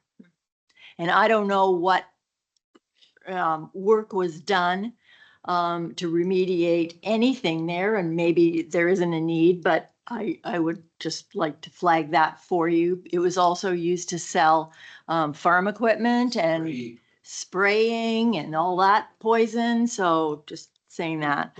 And I wanted to just mention the unintended uses possibility. So where Landmark East School is now was once the Paramount Inn. And in the 70s, they started a discotheque in a residential area on Main Street, but the noise, et cetera, was wild. And I don't even know if that would be banned now in our bylaws, but it was quite the controversy at the time. We had a lot of gas stations on Main Street. I was like, how many people lived here that we had gas stations? Kelly. I just wanted to ask about the Acadia developments and the impact that would have. So I heard the impact from you. That's great. Totally agree with all that. But in terms of, property tax for the town, it wouldn't impact that at all, correct? If they were to build 8-story buildings and house them, it's on their land. We don't get any more property tax from that development. So right? my discussion with the CAO earlier was that is a topic for discussion because right now that is institutional land and there is no tax benefit to Right. us whatsoever. Right. So that would have to be a discussion So it's traffic, wear forthcoming. and tear, all of things, and no It- tax benefit Uh, for adding. It would new need two-story buildings. to be a discussion on what that looks like. And there would have to be, maybe Director Lake has more information on that, but that was a topic of discussion of if those things are allowed to happen, there has to be some sense of, some way to mitigate, the stressors that will be put on the remainder of town. Did I say that in a nice enough way? Okay, I just wanted to ask about that. Thank you. I can give a Nova Scotian case that is a corollary for you to help perhaps. There's a Crown Corporation in Halifax that has built the Halifax waterfront, used to be called Waterfront Development Corp. Now it's called Build Nova Scotia. So Build is a Crown Corp. They don't pay tax. They don't pay municipal property tax. They sort of, the province and the city sort of negotiate around that. But when they lease land to Jim Spatz to build a large building, Jim Spatz pays property tax. So the building, so if the university, and this is up, the town Okay. has to negotiate this with Acadia, Sure. right? Because you can take away their institutional zone Mhm. on that property if they're going to do something that's not institutional. Right. And then they can become a private holder who pays taxes, Mhm. right? You guys have a lot of power here as a town in having that conversation. It all digs into it's really about cost sharing, right? If there's a benefit to developing that lot, should it all go to Acadia? Or can it be shared between the town and Acadia? Because there's one pile of money coming. Mhm. There's the rent rolls for who lives there. There's the rent roll for whoever uses the commercial space. That's giving X dollars a year into a bucket. Does Acadia take a bit of that bucket? Yep. Does the town of Wolfville get a little bit of that bucket? You probably want a bit of that bucket if you're taking the building, because you got to service it, right? Yep. You got to pay for the pedestrians who are walking on the sidewalks to get to it. Yep. There's a very logical, very real, clear conversation to have. Mhm. But we have to understand when we do that, there's one annual amount of money, and that's the rent people pay in a building. So what's coming out of that, there has to be returned to the person who builds it and the bank who financed it. And there has to be some money for the other parties involved, right, to make it worthwhile. Caroline, you had a question. Did you want to ask it? Or? No? Okay. Okay, sure. Anyone else have any questions or comments? Ian, you're not part of the committee, but if you have a question or a comment, would you like to offer it? Or maybe I should, by the look in his face, I'm going to regret asking that question. One. No, just kidding. Or would you like to hold until you read? Okay, fair. Thank you. Okay, everybody else okay for questions? Jason, any? You want to wait till you read? Fair. Okay. But- Go right ahead. So we are steering towards going out to the community with this. Some of you are handing out pamphlets. And so if you have thoughts on things that we should show at the open house, there was a couple of indications here, and we've had some discussion, and we had material up last time. Some of that would probably be used as well. But the biggest thing is to really prepare yourself for the next meeting when you, as a planning committee, you will be tasked with making a recommendation onto council. And so for people that haven't done that before, I just want to give you a little clue as to how that usually looks is we suspect that you will support the broad direction of what we're doing, subject to, and you'll have to coalesce around some list of things that you want council to pay attention to. You might completely disagree with something and you want council to change something, but I just want people to start thinking like that. And as you're going through, we're not going to come in here and go through every single line of a land use bylaw. That we just don't have the time. If that's the will of council, we certainly could do that. But I just want to make sure everyone is reading it with that in mind. So you could call it pressure, it's opportunity, but it'll be hopefully a really fruitful discussion. But we want to bring you something that you can make a recommendation on. So if you have areas that you're really unsure about, and we could present something that could help you with that, reach out to us. You have a month to review this. These folks can be available. My staff can be available. I can be available. We really want that to be a quality meeting. We'll have feedback from the public for you as well, and we'll summarize, and you'll be there with that. So just a little heads up so everyone's ready for the November meeting. Thank you. Kelly? Thanks. I guess it feels like to me, we have a lot of things that we're looking for feedback on that are more imminent than other things, like the R1 change and the C1 change and things like that. So I'm just was, whereas the Acadia stuff feels a bit more in the future with more conversation needed. So I guess I would just worry presenting that at the open house might lead to a lot of questions about something that we aren't really can't answer right now because it's sort of pie in the sky at this point versus the other things that are real and coming now, and we want the feedback on those. So I don't know if there's maybe an opportunity to leave the Acadia stuff out of the open house for now. That's my thought. It might just be a distraction point, I guess. Yeah, I mean, like the subway lot, the development rights, it gives color to the development rights. And so, we did commit under the Housing Accelerator Fund to work with Acadia to really pointedly look at some of their land and put housing on it. It's going to be in the package. It's going to be public tomorrow. Acadia has been working with us on it quite closely for a number of months with their senior staff. So how much we highlighted at the open house, I think it's important. I think that's a really good comment, but I think we could say the same thing about Vincent's work on the rail line. It is conceptual. A lot of it may never happen, but we're trying to give people a sense of direction and opportunities around the town. So let us think about that and the level of detail we bring and the emphasis we put on it, I guess, because there's a lot for people to process. Yeah, I just don't want all of our feedback to be focused on that when they see it, and miss out on Do you the mind stuff if we I need say- to hear. I would like to share something on the same vein, if you don't mind. When you change regulation and you're talking to the public about a change in regulation, is a very complicated. The bar is very high because most people who are coming to your meeting live in a building, and what they care about is what's happening to my building or my neighbor. No one lives in vacant land, right? So no one lives in the subway parking lot. We park our cars there. We walk through it, but no one lives there. So they don't come connected in the same way. Same with some of the HR lands that are vacant right now. So when we talk about regulations with the public, I think we have to be very clear. Some of these regulations change what you're allowed to do in your home and what will happen around you. Others are very much about the future. And it's all about, like Devin said, highlighting the right things. And I take Kelly's point. If we put up pretty pictures of buildings for subway site, that will be where all the attention goes. So I think we're going to find a way to talk about that site. Maybe, and because those documents are going to be available, people are going to see them. But the materials we present can talk about the regulations we're putting in place that allow a future for subway. And that's just one possible future. That rendering is just one possible thing that could happen under those regulations.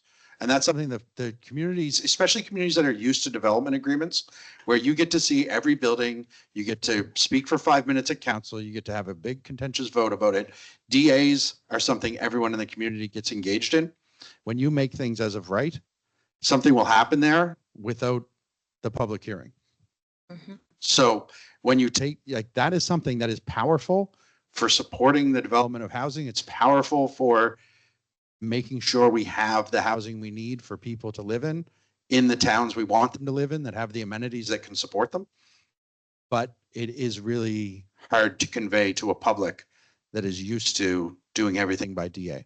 So I don't know how much your history has been DAs, but we need to get to talk about regulation. So we'll talk about Subway and President's Field as regulatory environments that could produce lots of things. And that is one example of what could be built, not a proposal for a building. So we had development agreements up until about 3 years ago, 4 years ago, when we changed our MPS 4 years ago. So we were almost all DAs until that point, and now we moved mostly to site plan. Caroline? Just a question for Vincent. So how high are the buildings that are being proposed? Just thinking about the Acadia lands and President's Field, and how high are the buildings in the rail corridor there along behind that? So I think in our latest version, we kept all of those at 4 stories. Okay, thank you. So I would like to have, if everybody doesn't have any specific questions about the NPS and LUB at the moment, can we then just have a quick discussion about what we think are going to be tension points and how the open house is going to present those and what staff and our consultants can be prepared for. Yesterday when we met, I said, the last thing that is on my agenda is to rip this town in half. I've seen it happen on a couple of occasions. It's not what this is meant to do. So what are the things? So over my years on here, I would say that every time there was a development or a change, the one thing I heard was, what is the town going to do about infrastructures, traffic, da, da, da. So I said that to the team yesterday and said, there has to be a piece on what we are doing for infrastructure, because we do need to do our part. So that has to be there. What does it do for taxes? So there's a financial component to everything we do. I think the park space was another excellent thing that we needed to highlight as part of our town. So if there are tension points that you're hearing in the community that we can have boards that will explain some of these inputs and outputs, I think those are important. I also think that last open house, everyone just sort of walked in, went to the board of their choice and went off, or good or bad in whatever way that was. Some was good, some was bad. But having someone greet them at the door, making sure that we have documents to say this is the work. Have you read these things? Making sure there is an introduction to people as they come in, and then not leaving that gate post at the beginning. So make sure everyone gets a welcome and make sure that they're guided in an appropriate manner. But if those were my view, what I experienced from the last ones, but that doesn't mean everyone had the same experience as I did. So if there are tensions and there are things that you think would help with understanding, guidance, and making sure people come in and can understand, because these are lengthy, cumbersome documents. And if you're, we've been looking at them for a long time. Some people are going to be coming in for their first times and looking at these documents. So how can we best navigate their experience to understanding? Absolutely. Yeah. Yeah, I think you're going down a pretty good path there. I think stepping into where I stepped into the last open houses, I think they were confusing, to say the least. I don't think they went off very well. But the big question that I get on the street, and we talk about expansion and growth here, and I see it because of where Caroline and I live and what's going on in behind us, it's like, we kind of need to beat the drum, and I'm going to look at Director Lake for this, beat the drum at that we're ready for this. I hope we are, from a sewer point of view, from a water point of view. I mean, traffic, maybe not, but those are probably the three things that I hear on the street more, which kind of shocked me a little bit more than growth, is that are we ready for growth? And that's a fair question, and I think I know some of the answers, but I certainly don't know all of them, and that's a fair concern. Councillor, can I ask about the confusion at the last open house? We want to make sure that we deliver this one in a way that you're happy with. So was that about the experience at the entrance, having someone to welcome you, or was there another issue you wanted to highlight? Well, I think the fact you had sort of three different scenarios and everybody went to the one scenario, and then you only talked about the one scenario. Right. I saw people who were there, who spent an hour there, saw them a week later, and we're only talking about the scenario that they hated. Right. Well, Right. did you see the one? Did you see the other one? Well, I didn't know there was another one. Right. So. Right. Okay. Okay. Thank you. So the fact that there won't be multiple scenarios will be helpful this time. Okay. Yeah. Well, I think that has to be said, like if you're gonna, so if the KD one is gonna detract from the other things, and I think we have to do it because it is part of the HAF. So if we have to do it, put it on it and put big flashing letters on the top of it that says visionary. This, and you know, and I think we need to say, these aren't Acadia's drawings, these are suggestions. And I think we need to say what can happen there now and what we would like to see happen there, because we want to drive the bus on what we want to see. Instead of saying here, if it's allowed to be a gas station again, well, that's clearly not what we want. So put what can be there.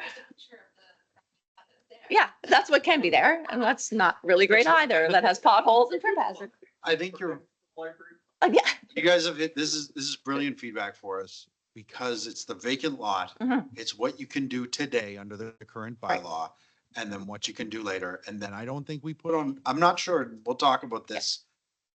We'll talk about how to best make it so that because it is a very attractive image and it's very compelling and you get sucked into it. And that's a tool that developers use, frankly. But it's also a tool that can be bad for a community's conversation. So we're going to be very careful about how we present that. We're going to do it in a way that it doesn't suck the attention away from the important regulatory change that's happening in your neighborhoods and in your downtown and in the other areas, your parks and open spaces. Caroline? I do think, I really think that will be very helpful, because I am concerned that this is a vision. This is not something that is coming from but it's not council's vision. And I'm concerned that people are going to think, oh, you know, this is what council are thinking about when, is this something you have just shared with us? So I like the blank lot. I think the discussions certainly that PAC have had so far, there's, you know, we had nobody other than this 6 stories. We've not talked about the 5 and 6 story high density areas in town. There's been no conversation about that. And in reality, what I hear when I'm talking to people is, and I'm saying, oh, well, the open house is coming up, and they're saying, well, I'm probably not going to go because they don't listen. And they don't listen because they built higher than they wanted. So I think we need to be very careful with the Acadia piece. And if that's what the town want, okay, but I'm not sure it is what the town want or the town council want. Mike's not. Sorry, I completely agree. I just worry that it looks like, oh, here's the council proposing 8-story buildings all of a sudden, and that's what we're coming with. And after all of the discussions and feedback that we've had on building height, just kind of could come across as not listening. So. Bev, did you want to you were about to put your light on? Well, it's more just, and I'm sure that the team you'll go away and take a look at sort of the format, because I've done a lot of work in my paid career around public engagement, and I know that you want to avoid sort of a theater style thing where Jody gets up and gives a presentation, and then it just becomes becomes a question and answer. That sometimes that format works, but so I recognize the format that we've used many times with people walking in and having the boards and the sandwich boards and the little sticky notes. But I guess to challenge that, is there some other ways that we can do it? And maybe, instead of having a presentation, maybe there can be a short video or something that pushes messages that we want people to hear initially. So the whole message around our infrastructure being ready, and that we are gearing up for this. And the other point I think that you made earlier, which I appreciated, was the general provisions, that sort of are overarching on all of the zoning, depending on where you live, there's different as of right, but we do have some general provisions that will protect the look and feel and the character of this place. So just how do we highlight the key messages, I guess? So maybe a short video or whatever, but you guys are pros on that. So I just would challenge you to look at the format. We're going to have a better shot after tonight because of this feedback. And I think it is putting our heads already to it. We're not going to, it can't be a standard pat, let everyone come in, experience the work, and then go ahead and think what they think. We got to guide them through the process. I understand the sensitivity of PAC to understand, we didn't ask for this per se. What council directed was to do this work to come back with an option. Part of getting back to council so council can have an opinion on it is getting some input from the public as well.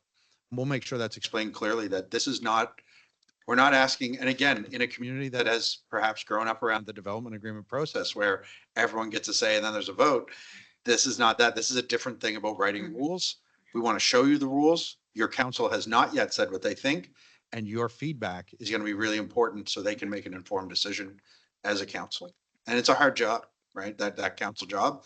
And it's going to be a lot easier for you if the people in your community have come into a meeting knowing exactly what they're being asked for and being honest about what's in their scope of control and what's not, right? Like there's some, like, we're not down zoning properties, right? So like there are properties that have 5-story rights right now. So we're not talking about President's Field at 3 stories, and we should be honest about that so that they know it's about a different conversation, because it is very rare to downzone.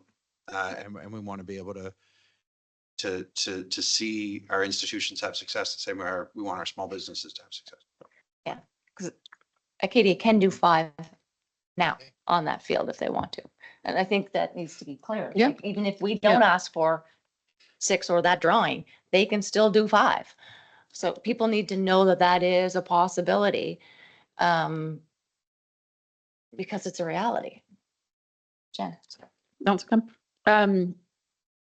I think that in the first open houses, when people see, staff does all the work, and when people see it all, they think that's what it is. So option 1, 2, and 3. And then, you know, as a counselor, I'm walking around and I'm saying, I don't see, just so you know, we're going to be deciding on all this. Council sitting around the table, I don't see option 1, you know, and you say that. But I think that it is important that we really do listen. And sometimes when you've done all the work, staff have done all the work, you present it all, and we make the decisions. And I think that's where the disconnect comes. They see all the work that staff's done, and they think, like, I had many people saying to me, well, this is what it's going to be. And I was like, no, we make the final decisions. And so I think, so when I'm standing there as a counselor walking in, maybe at the very front, we can have this is the purpose of the open house. Maybe stated very clearly, this is the purpose of the open house, and not for them to feel threatened that this is what's going to happen or this is what's going to happen. These are decision points that council has to make. And yeah, I don't know how you could say this is the purpose of the open house. It's the same as Jody, like saying how you greet. It's impossible for us to walk away from somebody and greet everybody coming in the door. I don't know how many people are going to be there unless you have somebody standing there the whole time and then somebody come in. But if you could say, this is the purpose of the open house and what the roles of council does and what the role of staff is. I don't know how easy that would be, but it may make it a little simpler. Yeah, we can definitely do that. I think this is a unique file because there is a contract and an action plan that is with council that really we're tasked with trying to bring you something that works, right? So we think we've done it, but again, you know, at the end of the day, it's going to go through a process and then council will decide. So we can certainly highlight that. Can I just go back to something else, because this is my own preference, which is I'd want to see pictures. I'd want to see, I like concept development. It's really powerful for me, but I'm in the weeds, like beyond.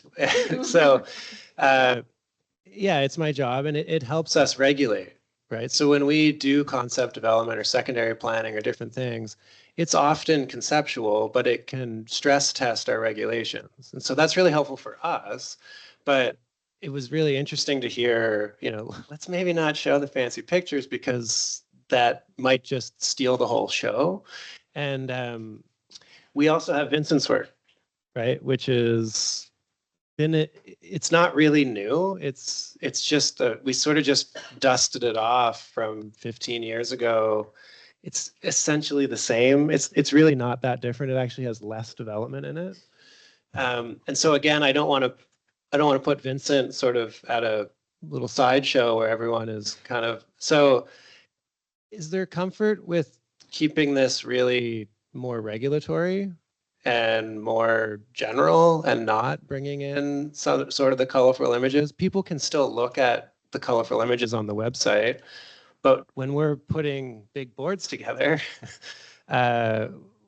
my tendency would be to highlight some of them, but I'm sort of feeling that that might not be great. So can we just clarify that? Because I do think it's important to hear what you folks want there. I'm also going to be curious about this because if these documents are going to go out and they're going to be live tomorrow on the web, and those pictures are in the documents, and we don't address them at the open house, it is going to look like we're going to try to pull the wool over people's eyes. And that is absolutely not what our intention is. Yeah. Not my intention, not our intention. So, so I think there is a risk in not doing it as much as there is a risk in doing it. So probably what, I'm incredibly upfront and honest, so probably to my detriment, but that I would rather say, this was a vision, this is what it was. It's visionary, and maybe that is the word that we have to, something has to be descriptive on the top of it, because I'm not interested in someone coming back to me a year from now saying, why didn't we talk about this? That feels bad to me. Caroline, do you have a question, or is it relative to this, or is it separate? Well, it's a thought around the open houses, and I'm not sure we're at a point that this could work. But I think one of the things I found last time was we went round, we kind of talked with a member of staff or a consultant, and we talked with the public, and then people put things up on the board. But the ones from the previous meeting were taken down. But there wasn't an opportunity really for dialogue amongst the community to be heard by others. I know in the work that I've done, they used to call it world cafes, but you basically sit down at a table and you'd have some conversations, and you'd hear what other people were thinking, and you move around and there'd be a question, and so you gather this information in a different sort of way, but you were hearing what other people in the community were saying. And I'm not sure the way in order to do that, people need to know, they almost need to come and spend, if they're coming in the afternoon session, that they're coming for the 2 hours and they're going to get into it. But I really think those conversations in this day and age are what we are missing. So can I ask a question? So is there a way to do it in, and I'm not sure everybody has 2 hours to give. So I get that. So yeah, I mean, we are, but so is there a way that you do it in, I'll call it 15, 20-minute state, like, so you come in, there's going to be a presentation that starts at 2. You're going to go greet that Devin's going to take this group of however many show up, walk you through X1s, go along. So that group has all the conversation.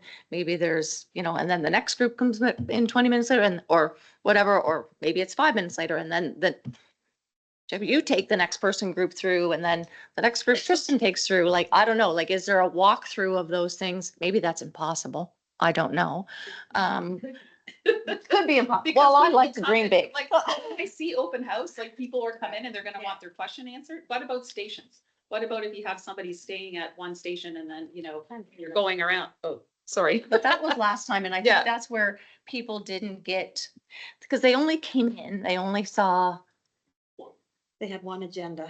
and that's it. Yeah. So they all came in to the R1 section, saw 3 boards, and walked out. Yeah. And that was it. Yeah. Fair enough. Yeah. I mean, How do you get them? how do you What get them they're- to yeah. go and see all of the work that we're trying to get through this process, including the infrastructure and the parks and the, like, and there's part that's active transportation in it. Like, I mean, there's all these pieces that are all, even though they're different things, they do all go like this. So how do we get people to see that? And maybe there's videos we prepare ahead of time and put out. I don't know. I don't know. So in some open Wow. houses, there is a strategy where you have a concierge that Yeah. goes with people and takes them through in groups like you're suggesting. And instead of making it rigid where you have to arrive every 15 minutes or something Yeah, like sure. that, instead you can have, once you reach a certain number of people, they start to take them through the stations. Yeah. So something to consider. It does mean every single person needs to be trained up on all of those stations. And sometimes I've seen it happen where these have kind of degenerated back into people being at each station because it's a little bit simpler. So it's something we can look at. But we can also discuss with staff the possibility of, we have these 4 sessions. Maybe the marketing has already gone out, so we can't change the nature of those sessions. But, if there's a desire for discussions therein, maybe we can look at our options there as well. Definitely hear the desire. Yeah. I think the challenge from my perspective, honestly, is just the volume of material. And so I know. people are coming in on single issue. And if they want to talk about R1, they're going to come and talk about R1. They don't want to talk about the downtown, and it's tough to force them to.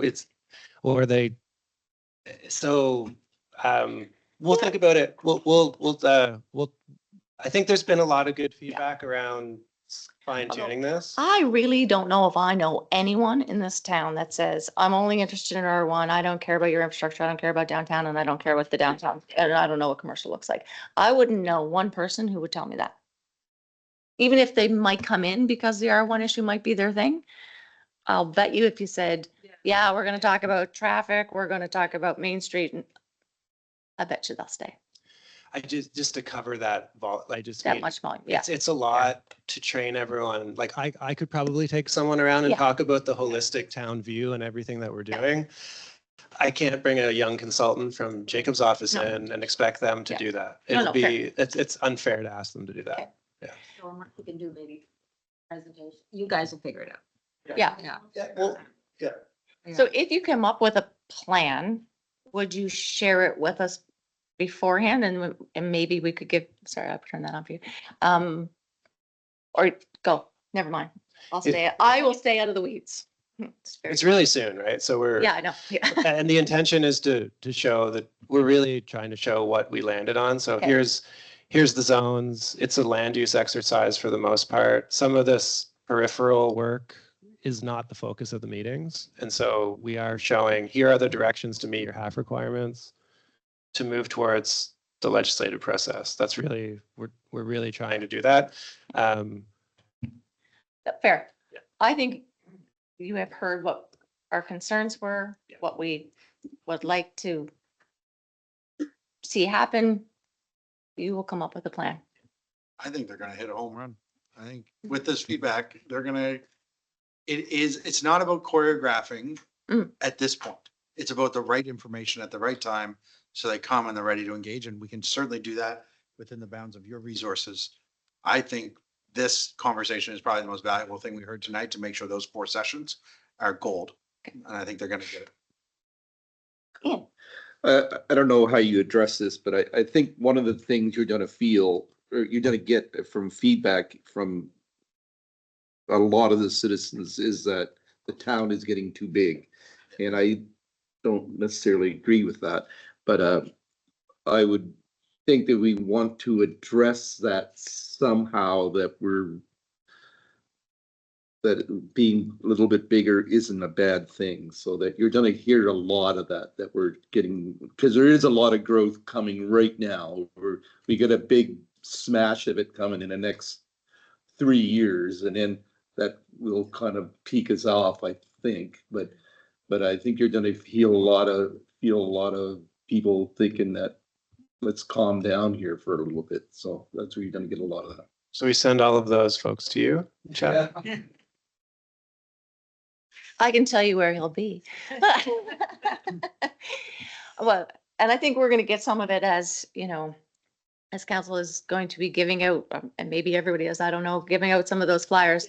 I have a feeling I'm not going to get very far, but like in Dublin Street, and that's about it. But we'll get some of that too. And I think we, as a council, if we're going to do the delivery of those things, it's to get people out to make sure we hit the point home that we are here to listen, and it is going to be an information session. Please come. I think it's going to be a lot better to your point this time. And I Yeah. only say that because it's so much more concise. It's easier to understand. So from when I'm walking around as a counselor, I'm going to be able to answer a lot more questions than I did the first time when you had option A, B, 1, 2, and 3. So it's a little bit more concise. I think we understand a little bit more, not that and so I think it's going to be better than the first one. We've progressed Yeah. and we're getting there, but we're still not there yet. It's still working in progress, right? So if we have questions before the open house, because I'm assuming we're gonna go home and read like right tonight, I'm sure. What, can we ask those questions ahead of time so that we can be helpful in the delivery of those open houses? Yes, Thank you. yes. I think we can. Let's see how many questions there are. Okay. But I would suggest that we probably go through one of my staff and we can filter out. But we can set you up if you want to really go through. We could set you up with Jacob or Tristan or someone else to go through it in more detail. But let's just see So how people are going to if go we through were it. to compile some questions, who would you like us to send them to? And would we all be comfortable with CCing each other so we're not all asking the same questions of the same people who's gonna, and then we all get the answers, which is. We've helpful. started You developing have it, I have some it.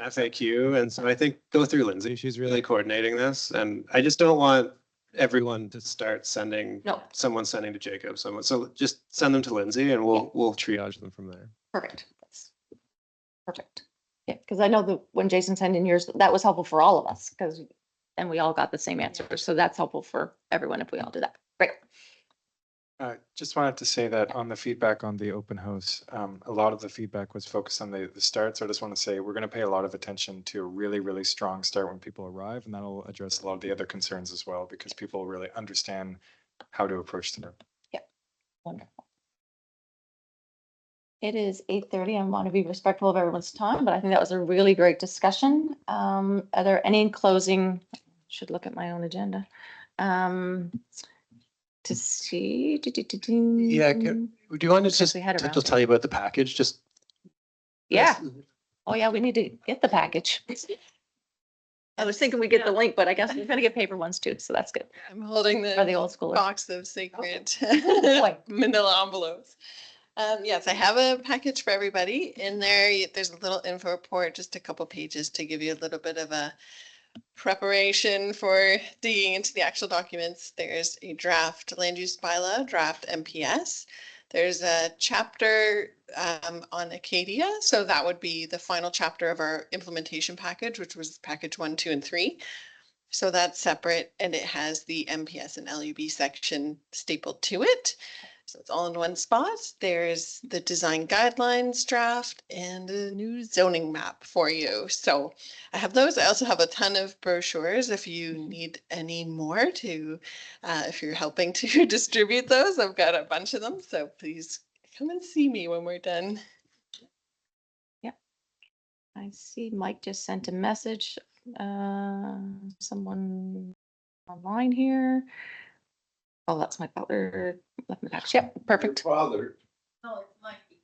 Mike. My father, I'm sorry. Yeah, my father tuned in. Not likely. Yes, we got you, Mike.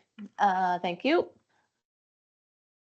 Any other, so our last thing said roundtable, but I think we did a roundtable the whole time. So our next meeting is November the 13th, where we'll go into those details. I'm sure we'll see everyone at the open houses before that. If there's nothing else. Would you like? trying to figure out how to use this. Good. The meeting is adjourned.